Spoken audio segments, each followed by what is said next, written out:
Hello everyone and welcome to TechBrain. My name is Sam, and in this video, I will show you how to add music to an Instagram story. First, open Instagram's application on your mobile device. Swipe right to open the story's camera. Then select a picture or video from your gallery and tap on it. Tap on the sticker icon at the top of the screen, which looks like a smiley face inside a square.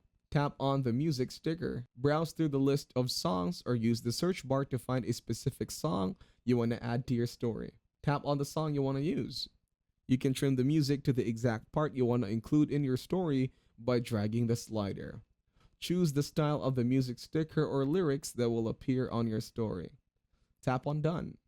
Adjust the music sticker to a place where you want it on your story. You can choose to share your story with your close friends by selecting the Close Friends option. Finally, tap on the Your Story button to share your story with your followers. That is it. Thank you very much for watching. Please make sure to leave a like and subscribe to our channel. Have a nice day.